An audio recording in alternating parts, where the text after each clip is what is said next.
नमस्कार, news special देख रहे हैं आप। मैं हूं आपके साथ विशाल गर्ग। खबरों की शुरुआत करेंगे। हल्द्वानी के बनबुलपुरा क्षेत्र में रेलवे की भूमि से अतिक्रमण हटाने का मामला लगभग 2 दशक से चला आ रहा है, जिस पर आज भी विवाद है। रेलवे के अनुसार हल्द्वानी में 29 एकड़ रेलवे भूमि पर अवैध कब्जा है और करीब 4,365 अतिक्रमणकारी इसमें शामिल भी हैं। 4,365 से ज्यादा घरों में हजारों परिवार वर्षों से बसे हुए हैं, लेकिन रेलवे के साथ शासन प्रशासन की नींद को बात खुली है, जिस पर अब विवाद लगातार बढ़ता जा रहा है। मीडिया रिपोर्ट्स के मुताबिक याचिकाकर्ता का कहना है कि बनबुलपुरा और गफूर बस्ती क्षेत्र में रेलवे भूमि से अतिक्रमण हटाने को लेकर साल 2007 में भी हाईकोर्ट के आदेश पारित हुए थे। तब प्रशासन ने 2400 वर्ग मीटर भूमि को अतिक्रमण मुक्त कराया था। 2013 में उन्होंने गोला नदी में हो रहे अवैध खनन और गोला पुल के क्षतिग्रस्त होने के मामले में हाईकोर्ट में जनहित याचिका भी दायर की थी। सुनवाई के दौरान रेलवे भूमि के अतिक्रमण का मामला फिर से सामने आ गया।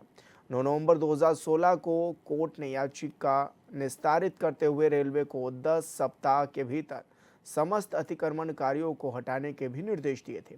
इसके बाद अतिक्रमणकारियों और प्रदेश सरकार ने हाईकोर्ट में एक शपथ पत्र देकर उक्त जमीन को प्रदेश सरकार की नजूल भूमि बताया, लेकिन 10 जनवरी 1917 को कोर्ट ने इसे खारिज कर दिया। 21 मार्च 2022 को कोर्ट में एक और जनहित याचिका दायर की गई, जिसमें कहा गया कि रेलवे अपनी भूमि से अतिक्रमण हटाने में नाकाम साबित हुआ है। 18 मई 2022 को कोर्ट ने सभी प्रस्तावित व्यक्तियों को अपने तथ्य न्यायालयों में पेश रखने के भी निर्देश दिए, लेकिन अतिक्रमणकारी उक्त भूमि पर अपना अधिकार साबित करने में विफल रहे। 20 दिसंबर 2022 को कोर्ट ने फिर से रेलवे को अतिक्रमणकारियों को हफ्ते भर का नोटिस जारी करते हुए अतिक्रमण हटाने संबंधी निर्देश दिए। बाद में मामला सुप्रीम कोर्ट में भी चला गया, जहां आज इस पर सुनवाई भी होनी है।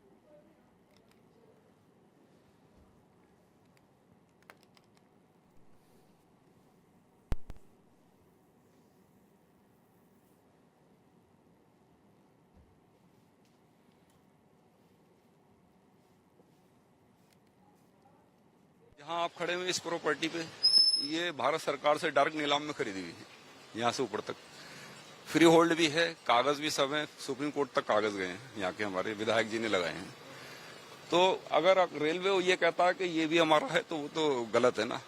रेलवे को देखना चाहिए कि आपको आवश्यकता के अनुसार जितनी आवश्यकता है आपको उतनी जगह ले लें आप, कोई एतराज नहीं, किसी को नहीं। अब गफूर बस्ती एक नाम आता है, ठीक, जो कब्जा है वो 100% उन्हीं का ही था और है।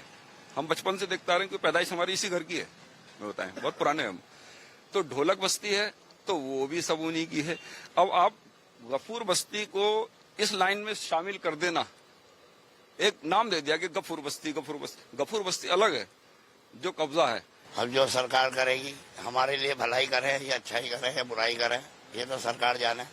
क्यों, हम तो किसी की बुराई नहीं करते हैं जी। हाँ, या तो उनका बसाने का कहीं पर करें इंतजाम, उजाड़ने से पहले बसाने का करें ना, फिर उजाड़ने से पहले। अब देखो, ये तो गलत ही काम है ना जो उजाड़ना जा रहा है मुसलमानों को। हमें जैसा भी है, उसमें और भी हैं, हिंदू भाई भी हैं, हमारे मुसलमान भाई भी हैं इस लाइन में।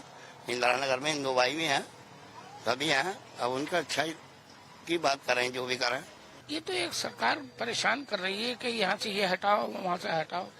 ऐसे में रेलवे की जगह ये यहाँ तक नहीं है, वो उधर है। तो ये तो एक वाली बात हो गई, एक परेशान करने वाली बात हो गई। क्या बताओ, मैं छोटे छोटे बच्चे हैं, कहाँ जाएंगे, किस जगह जाएंगे? या तो सरकार को पहले ये सोचना चाहिए था कि हाँ भी ये यहाँ जो रेलवे का मुद्दा उखड़ लिया है, तो इस जगह को अपने कब्जे में लेती। मकान बन गए हैं, अब बच्चे छोटे हैं, बीमार है, कोई वैसा है, तो कहाँ जाएंगे बताओ? ये जगह तो वैसी ही थी जैसे थे, लोग अब वैसे ही रह रहे हैं, जैसे पहले रहते थे वैसे ही आज भी रह रहे हैं यहाँ पर। लेकिन जगह, अब ये रेलवे ट्रैक है, ये रेलवे ट्रैक पहले चलता था जहाँ पर हाईवे बना है, वहां पर सेलेक्टर हाउस है, वहां पर ये पहले चलती थी ट्रेन। जब ये गोला नदी आई, हमारी कटान हुआ, तो उन्होंने ये उठाकर इधर कर ली, फिर कटी है, फिर इधर आ गई है ये। उसके बाद में ये छोटी चलती थी यहाँ, छोटी पटड़ी, बड़ी तो ये 90 में लगी, बड़ी तो 90 में पड़ी है यहाँ पर।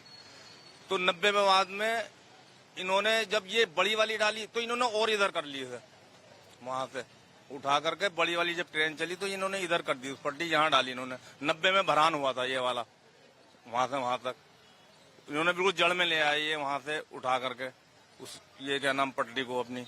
और उसके बाद में इन्होंने जब ये चलती रही तो अब जब से कांग्रेस की सरकार थी तो तब से तो नहीं हुआ ऐसा, लेकिन उसके बाद में उन सरकारों ने भी करा है और ने भी करा है ये काम। उसने कहा जब हमें वोट नहीं मिल रहा तो कुछ ना कुछ मुद्दा रखा जाए, तो उन्होंने ये मुद्दा रख दिया बीच में ला करके। तो उन्होंने ये जमीन जो है ये रेलवे की है। यही है कि मतलब हम गरीब हैं, हम कहाँ जाएंगे। जब मतलब इन्होंने जब बस लिया था तो जब क्यों नहीं उजाड़ा, अब क्यों उजाड़ा? जब बसा दिया सब कुछ हो गया, सारी बात हो गई, तो अब गरीबों को उजाड़ रहे हैं, ये कर रहे हैं। ये बताओ कहाँ जाएंगे गरीब? महंगाई के जमाने में कहाँ जाएंगे? पेट भरेंगे, खाना में घर बनाएंगे या मतलब अपने पेट भरेंगे, अपने बच्चे पालेंगे? 2 जवान बच्ची हैं, कहाँ लेके जाएंगे बच्चियों को? ये बताओ। लड़के हों तो कोई बात नहीं है, लड़कियों को कहाँ उठाए फिरेंगे? हैं गरीब आदमी, हम कहाँ जाएंगे कहाँ नहीं जाएंगे? ये बताओ। हमें तो ये है कि हमें सरकार जब हमारा तोड़ेगी तो हमें मुआवजा मिलना चाहिए। हमारे बच्चों कहाँ जाएंगे? हमारे बच्चे हम कहाँ छुपाएंगे अपना सर? तो हम अब बच्चों को सर छुपाने की जगह ढूंढेंगे या हम बच्चों को खाना खिलाएंगे? कहाँ से खिलाएंगे? हम गरीब आदमी हैं। हमें 33-35 साल से भी ज्यादा हो गए इस जगह पे, और हमारी पैदाश यहीं की है, हम यहीं के हैं। हमारे जहन में तो ये बेटा टूट जाएगी तो हम कटोरा लेंगे, इसके अलावा कुछ नहीं मिलेगी। बस यही दिमाग में। क्या करेंगे बेटा? माना कि 4 बच्चे हैं हमारे, 5 है थोड़ा देर, मगर वो क्या करते हैं, रहता ही उड़ा के देते हैं, तो खाते हैं तो वो बेचारे सो जाते हैं मुँह लपेट के।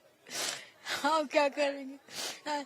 किसी को कोई चीज ऐसे जरा से छुएंगे तो हमें पकड़ के ले जाएंगे, मारेंगे, तोड़ेंगे। इज्जत तो है, हम किसी का छू भी नहीं सकती बेटा, हम किसी के चीज।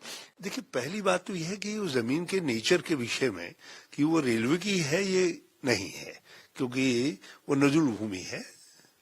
ज्यादातर भूमि वहाँ सब नजूली है, और ऐसी इसका मतलब है राज्य सरकार की भूमि है।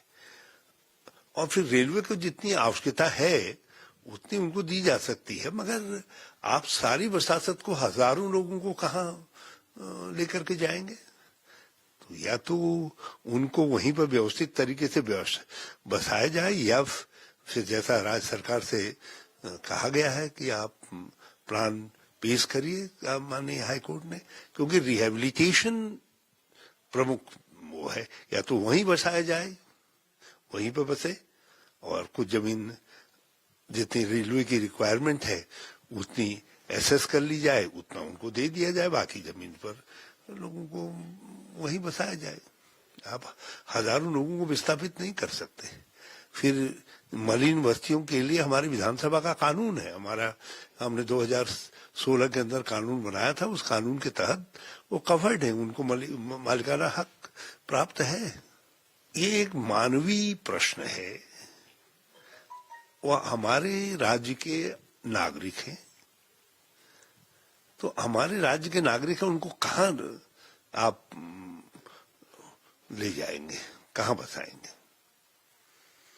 और फिर मैंने कहा ना कि उस जमीनों के स्वामित्व को लेकर के भी भ्रम की स्थिति है, और जो क्लेम उनका है वो क्लेम रेलवे का गलत है। और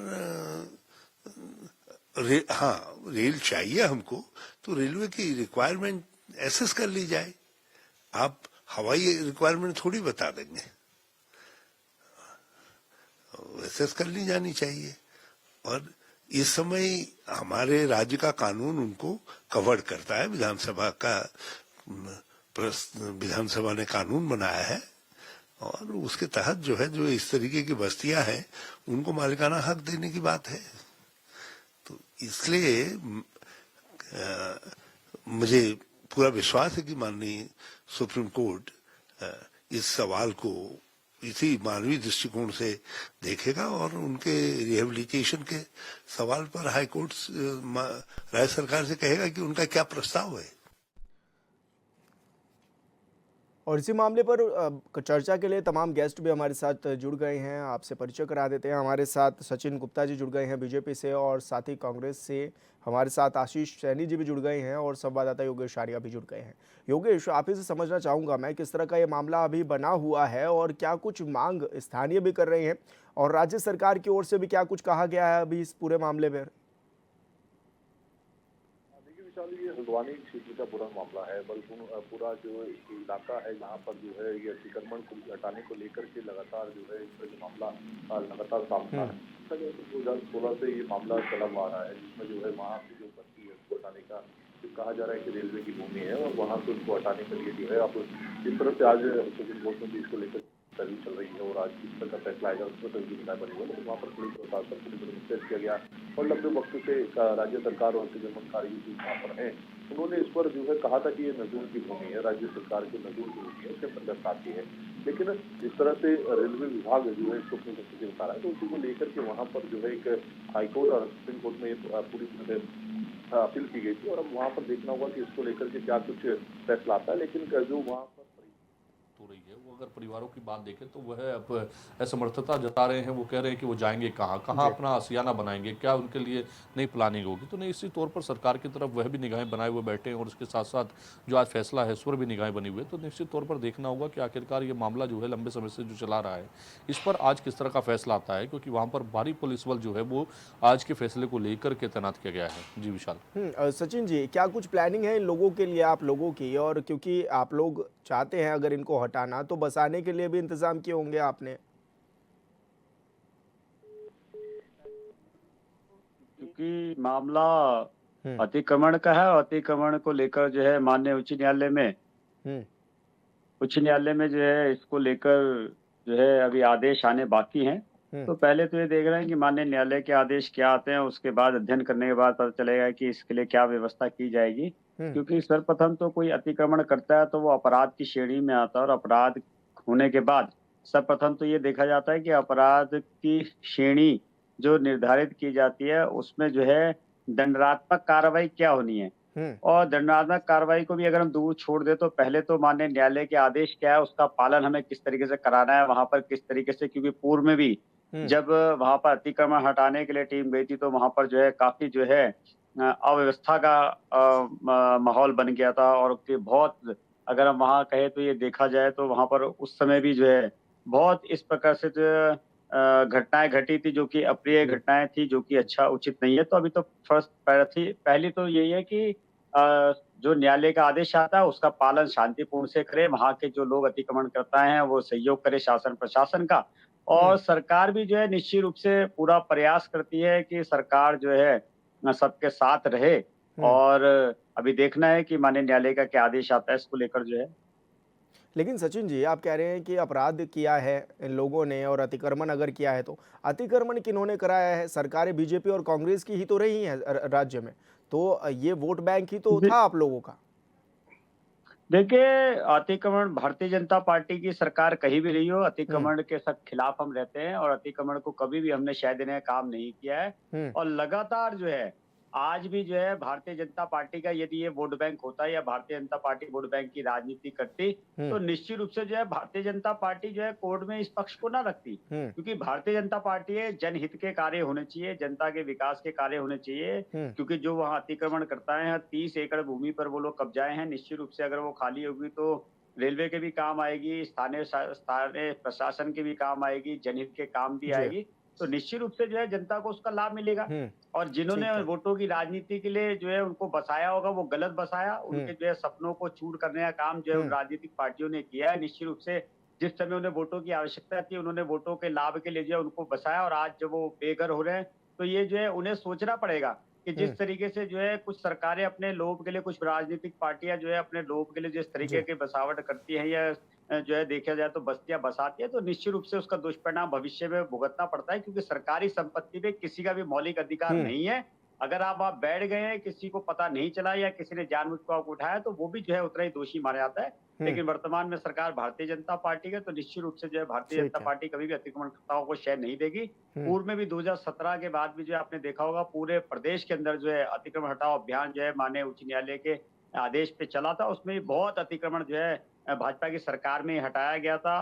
कांग्रेस ने बहुत राजनीति उसके अंदर करी, बहुत लोगों को बलगाने का काम किया, लेकिन भारतीय जनता पार्टी ने स्पष्ट किया है कि अतिक्रमणकर्ताओं को जो है बिल्कुल बर्दाश्त नहीं जी, किया जाएगा और ठीक है। अतिक्रमण हटाया ठीक है जाएगा और सचिन उसे जी। हटाने का काम आशीष जी, लगातार जो है सरकार ने आपका किया। क्या कुछ मत है? क्या कांग्रेस ने बसा दिए क्या इन सभी लोगों को? अपना वोट बैंक, क्या कांग्रेस का वोट बैंक था ये सभी लोग? देखिए, अभी मुझसे पूर्व वक्ता ने अपने विचार जब रखे हुँ, तो मुझे लगा कि उन्हें लगता है कि देश में जो गरीब लोग हैं ये उनका देश नहीं है, ये केवल अमीर लोगों का देश है। हुँ, इसलिए उन्होंने जो वक्तव्य दिया उसमें वो उन्होंने संतुलित ढंग से केवल गरीब आदमी की बात की। जिन अमीर आदमियों को इस देश की सरकारें अचानक से 1000 एकड़, 2000 एकड़, 5000 एकड़ जमीनें अलॉट कर देती है रातों रात, उनको अतिक्रमणकारी नहीं माना गया है। जो गरीब आदमी किसी सरकारी जमीन पे झुग्गी-झोपड़ी डाल के बैठ गया, तो उसको तो मकान देने की जिम्मेदारी तो प्रधानमंत्री की थी। हुँ, प्रधानमंत्री ने 2014 के अपने वक्तव्य में जो लाल किले से दिया गया था, ये कहा था कि मैं सबको आवास दूंगा। तो हुँ, ये कौन लोग हैं जिनको आवास नहीं मिला? हुँ, सरकारी जमीन पर यदि अतिक्रमण है तो सरकार सरकार कौन है? सरकारी देश ही तो है। और वो लोग कौन है? वो लोग देश के लोग हैं। तो इस मामले में इस भावना से सोचना कि सरकारी जमीन पर कब्जा कर लिया और बहुत बड़ा अपराध हो गया, तो ये आपके लिए अपराध नहीं है, ये आपकी सरकार, आपके जो पूरा सिस्टम और पूरा तंत्र उसके ऊपर कलंक है ये। हुँ, आप अपने देश के नागरिक को एक छोटा सा आवास नहीं दे सकते, छोटा सा जमीन का टुकड़ा उसके नाम नहीं कर सकते, तो इसका मतलब आप देश में कर क्या रहे हैं फिर? हुँ, ये 5 किलो अनाज के लिए थोड़ा जिंदा है लोग। हुँ, तो इसलिए पहली चीज कि यदि कोई सरकारी जमीन पर कब्जा हुआ है अथवा किसी निजी जमीन पर कब्जा हुआ है और वहां पर कब्जा होने के बाद उन्होंने छोटी-छोटी झुग्गियां और रहने के घर बनाए, केवल इस दायरे की बात कर रहा हूँ। ये नहीं किसी ने कब्जा करके मॉल बना दिए या प्लॉट काट दिए। हुँ, जिन्होंने छोटे-छोटे घर बनाए हैं, इनको आवास दिए जाए और इनको एक नई जगह पर बसाया जाए। हुँ, ये एक साधारण सी प्रक्रिया है, ये इस सरकार की पॉलिसी है और राजीव गांधी आवास योजना और इंदिरा गांधी आवास योजना भी इसी का हिस्सा थी। हुँ, इनका नाम बदल के प्रधानमंत्री आवास योजना कर दिया गया है और वो पूरी योजना बिल्डरों के हवाले कर दी गई है कि बिल्डर छोटे-छोटे फ्लैट बनाए और उनके मनमाने ढंग से रेट वसूले और उसमें 2.5 लाख रुपए इंटरेस्ट पे जो छूट मिल रही है, उसको इन्होंने घोषणा कर दिया कि हमारी घोषणा है। हुँ, तो ये इस चीज की इस जो पॉलिसी है इसका पोल खुल रही है वास्तव में, लेकिन मेरा स्पष्ट मानना है, मेरी पार्टी का मानना है कि पुनर्वास और पुनर्वास के बाद ही उनको उस सरकारी जमीन से हटाया जाए, चाहे वो रेलवे की हो, इरिगेशन की हो, वन विभाग की हो या किसी विभाग की जमीनें हो। तो हुँ। ये बिना पुनर्वास के हटाने की प्रक्रिया अमानवीय है और इस राक्षसी प्रक्रिया का हम हमेशा विरोध करेंगे। लेकिन ये किसी ना किसी ने तो बसाए है ना सर अपने फायदे के लिए, और दूसरी बात ये भी है क्योंकि चुनाव के वक्त तो इनसे भी वोट लिया जाता है। नहीं, मैं आपकी बात में सर एक संशोधन चाहूंगा। हम्म, इन्हें जानबूझकर कोई नहीं फंसाता है। हम्म, कोई पॉलिटिकल पार्टी का विधायक, सांसद या कोई बड़ा नेता आके ये नहीं कहता कि आओ यहाँ बस जाओ, ये सरकारी जमीन है, इस पर कब्जा कर लो, फिर तुम हमें वोट देना। हम्म, ऐसा कोई एग्रीमेंट नहीं होता है। हम्म, ये केवल एक चीज है कि जहां पर सरकारी जगह दिखती है, लोग झुग्गी डाल के पहले एक व्यक्ति रहेगा, फिर दूसरा जाएगा, फिर वो जहां पर रहने लगते हैं। हम्म, और खासकर ये बहुत अधिक शहरी क्षेत्रों में है। हम्म, लेकिन इन शहरी क्षेत्रों में यदि कोई बसता है तो ये योजना थी, इंदिरा गांधी आवास योजना और राजीव गांधी आवास योजना, एक एक करके सबको आवास दिए जाते थे। लेकिन 2014 से केवल घोषणाएं की जा रही है। हम्म, ये जो झुग्गी में रहने वाला व्यक्ति है, गरीब आदमी इस देश का है, अब उस गरीब आदमी के चेहरे को देखकर ये कहिए कि हमारा देश जो चौथे नंबर की अर्थव्यवस्था बनने जा रहा है, हम अपने देश के गरीब आदमी को रहने के लिए एक छोटी जगह नहीं दे सकते, तो शर्म के डूब के मर जाना चाहिए उन सब नेताओं को जो उस गरीब के साथ या उस कमजोर आदमी के साथ, उस कमजोर भारतीय के साथ खड़े नहीं हो पा रहे हैं। सचिन जी, मेरा सवाल आपसे यही है कि ये जो आंकड़ा आ रहा है 4365 का, ये लोग अब कहाँ जाएंगे? इनके लिए क्या कुछ बंदोबस्त भी किया जा रहा है? क्योंकि ठीक है आप कह रहे हैं अतिक्रमणकारी हैं, लेकिन है तो ये भी लोग भी इंसान ही। अब क्योंकि एक तरफ आप लोग कहते हैं कि हम लोग मकान दे रहे हैं गरीबी रेखा से नीचे, अगर ये अमीर होते तो फिर ये इस जमीनों पर क्यों रह रहे होते? तो इनके लिए क्या कुछ इंतजाम किए जा रहे हैं आपकी सरकार के द्वारा?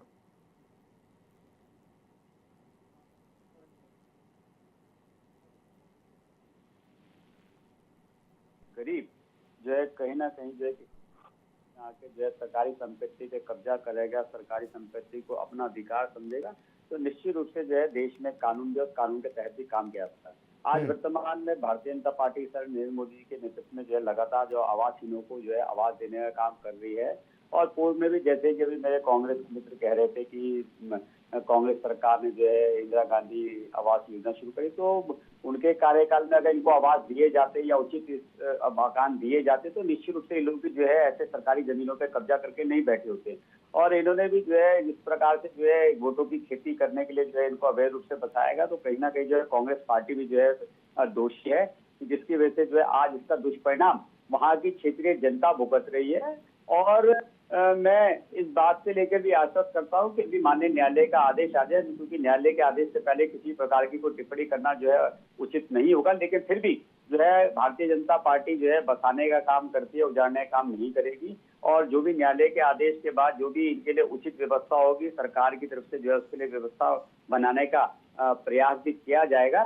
इसलिए जो है थोड़ा सा धैर्य रखें, कुछ ही देर में जो है निर्णय आने वाला है। लेकिन मैं बार बार इस बात को जरूर कहूंगा कि भारतीय जनता पार्टी जनहित के कार्य करती है, अतिक्रमणकर्ताओं को बर्दाश्त नहीं करेगी, लेकिन अगर जो है कोई इनको शय देने का काम करेगा। और मैं ये भी चाहूंगा कांग्रेस अपना मत भी स्पष्ट करे कि क्या वो आप बताइए ना कौन सा जनहित का कार्य कर रहे हैं जिसमें आप उद्योगपतियों को लूटने के लिए उत्तराखंड छोड़ रहे हैं। हमने नहीं कराया, हम अतिक्रमण हमने बताइए ना रामदेव को किस हैसियत से जमीन दे दी आपने, वो बेघर था क्या? अतिक्रमणकर्ताओं के खिलाफ कार्रवाई क्यों कर रहे हैं, भाजपा क्या कर रही है, कहते हैं। तो ये अपना दोहरा चरित्र जो है दिखाना बंद करे। प्रदेश की देश की जनता देख रही है, इसके दुष्परिणाम आप ही को भुगतने पड़ते हैं। इसलिए अपना मत अपना स्टैंड बिल्कुल क्लियर करें। हमारा मत बिल्कुल क्लियर है कि अतिक्रमण बर्दाश्त नहीं होगा, लेकिन जहाँ तक जन भावनाओं के साथ है, जन भावनाओं के साथ भारतीय जनता पार्टी हमेशा खड़ी थी है। और आम जनता का, गरीब जनता के हित का ख्याल भी रखा जाएगा। आशीष जी करिए अपनी बात कंप्लीट। देखिए ये जो वक्ता बोल रहे हैं, मैं इनसे पूछूंगा कि स्वामी रामदेव कौन से गरीब आदमी थे जिनको आपने 30,000 करोड़ रुपए की जमीन अलॉट कर दी? बैरागी कैंप में उनको 300 बीघा जमीन अलॉट कर दी। मुझे जरा वो सूची बताएंगे जो आपने बड़े नेताओं और इन महात्माओं को जो भारतीय जनता पार्टी के लिए वर्करी का काम करते हैं उनको कैसे जमीन अलॉट की है, किस कैपेसिटी में जमीन अलॉट किया, कैंसिलेशन कब कराएंगे, इरिगेशन की कितनी जमीन है जिसपे कब्जा है, वन विभाग की कितनी जमीन है जिसपे कब्जा है, कब खाली कराएंगे। इन्हें दिखता है केवल गरीब आदमी, और यदि वो मुसलमान हो तो इनकी खुशी 4 गुनी बढ़ जाती है। इन्हें लगता है कि बहुत बड़ा देश का काम करने जा रहे हैं। जब उन 56 देशों में आप कारोबार करने जाएंगे ना, भारत के उद्योगपति और भारत के लोग जो नौकरी करने वाले लोग इन देशों में काम करते हैं, तब बताइएगा कौन से मुंह से दिखाएंगे। आप आज आप जिस अहंकार में और जिस अब धारा में बोल रहे हैं ना, ये धारा आपके चेहरे पर दिखाई दे रही है। और याद रखिएगा गरीब की हाय ऐसी पड़ेगी कि आप लोग व्यक्तिगत रूप से, मैं आपसे कह रहा हूँ, जो इस मामले में खुश होंगे या खुश होने की कोशिश कर रहे हैं, मुझे भारत के न्याय व्यवस्था पर पूरा भरोसा है, लेकिन इन लोगों पर भरोसा नहीं है कि उस ऑर्डर को कैसे इम्प्लीमेंट करेंगे। जब ये मामला शुरू हुआ और जब पिछली बार सुप्रीम कोर्ट में गया, अब तक इन्होंने जब इन्हें मालूम को बेघर घोषित कर दिया है कागजों में, तो उनको आवाज देने की प्रक्रिया शुरू क्यों नहीं की? इसका मतलब वो प्रधानमंत्री की घोषणा खोखली है। ये बात तो सामने आ गई ना। यदि इनके पास आवाज देने के लिए है नहीं और फिर ये कह रहे हैं कि नहीं हम प्रधानमंत्री आवाज देंगे, किसको आवाज दोगे आप? जिसके पास नहीं है उसे दोगे ना। यह सारी आवास योजना आपने बिल्डरों के लिए घोषित कर दी है।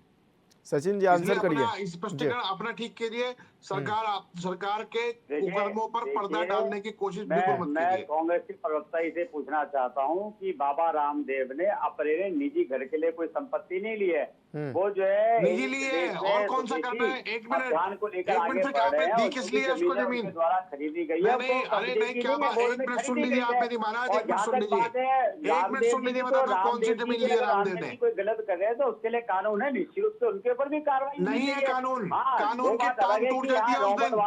सुन लीजिए एक मिनट, कोई कानून नहीं है रामदेव के लिए, अमीर आदमी के लिए कोई कानून नहीं है। अमीर आदमी करोड़ों करोड़ों की जमीन पर कब्जा करता है, उसके लिए कोई कानून नहीं है। पूरे विश्व की 10 जो है अरबपति महिलाओं में सोनिया गांधी जी का नाम आता है बिना किसी व्यवसाय के, वो बात अलग है। तो उससे आपको दिक्कत है कुछ? बहुत सारे गरीब है, तो उससे क्या दिक्कत है? इसलिए बदला ले रहे हो आप? पहले जाके जो है नहीं, एक मिनट रुक जाइए पहले। राहुल गांधी जी से सोनिया गांधी आपने रामदेव भाजपा का फूफा लगता है क्या जिसको जितनी जमीन महंगी जमीन दे दी आपने? किस हैसियत में दे दी आपने जमीनें? और जहाँ तक बात है रामदेव को जमीनें उत्तराखंड के क्यों अंदर, दी तो है ये उत्तराखंड बताइए के पहले। अंदर जो है और वो कर ये क्या गलत रहा है? चीज को वो अगर तिरुपति कांग्रेस के कह लड्डू में देगी तो चर्बी बिल्कुल मिला के बर्दाश्त बेच नहीं रहा है और होगी। आप और लोग ये खा आप रहे यहाँ हैं। बैठ के ये आप और लोग पहली एक सनातन बात धर्म के सुनिए, होने यहाँ के बैठ के बावजूद भी हिंदू दावा मुसलमान करने के मत बाद, करिए, हिंदुत्व का ठेकेदार होने यहाँ के बाद बैठ भी के हिंदू हिंदुओं को चर्बी मुसलमान वाला मत लड्डू खिला करिए। रहे हैं आप। अतिक्रमण करता क्या है, बात चाहे कर कोई रहे हैं आप? हिंदू हो चाहे मुसलमान हो, ये वो रामदेव बराबर का दोषी होता है। इसलिए हिंदू मुसलमान मत करिए आप यहाँ पे बैठ के, क्योंकि हिंदू मुसलमान आप करते हैं, फिर इसी की रोटी जो है आप सेकने का प्रयास करते हो। राजनीति में आपने जी। इतने अगर 70 साल अगर आपने जो है देश जी। में जो है राज किया, तो इसी डिवाइडेड रूल की तहत आपने काम किया है कि आप हिंदू मुसलमान करते रहो और आपको जो है वोट मिलते रहेंगे। तो इसलिए ये काम नहीं चलेगा। अगर आपको जो है राजनीति करनी है तो जनता के हित के बात करनी पड़ेगी, ठीक। उसमें हिंदू मुसलमान नहीं करेंगे। जी। अगर जी वहां पर कोई योगेश मुसलमान करता है योगेश मैं या आपसे हिंदू जानना करता है, चाहूंगा कि अतिक्रमण किस करता तरह है, की तो अभी निश्चित रूप से स्थिति बनती हटाने हुई का भी काम नजर आ रही है, क्योंकि हजारों लोग हैं जो अब इस डर के साए में हैं कि पता नहीं कब उनसे छत छिन जाए। किस तरह का माहौल बना हुआ है अभी? देखिए वहाँ जो लोग हैं वो पूरे जो है डर के साए में हैं, क्योंकि 4365 परिवार जो है वहाँ पर घर हैं, उसे अगर देखा जाए तो उससे भी अधिक जो वहाँ पर रहने वाले लोग हैं, और सब जो है उसी इंतजार में है कि आखिरकार फैसला क्या कुछ आएगा, क्योंकि सभी की नज़र उसी पर बनी हुई है। और निश्चित तौर पर अगर देखा जाए तो डर बिल्कुल जायज़ है, क्योंकि अगर उनकी छत जो है चिंती है तो वो रहेंगे कहाँ।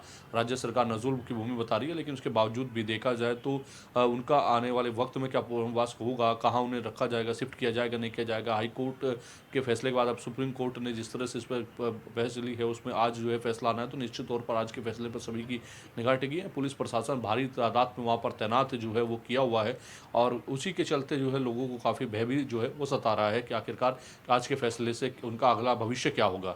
जी बिल्कुल योगेश, बहुत शुक्रिया आपका हमारे साथ जुड़ने के लिए। सचिन जी आपका भी बहुत शुक्रिया, आशीष जी आपका भी बहुत शुक्रिया। आप तमाम लोग हमारे साथ जुड़े और बातचीत अपनी सभी ने रखी है। और न्यूज़ स्पेशल में मेरे साथ इतना ही। आप देखते रहिए HNN 24/7। नमस्कार।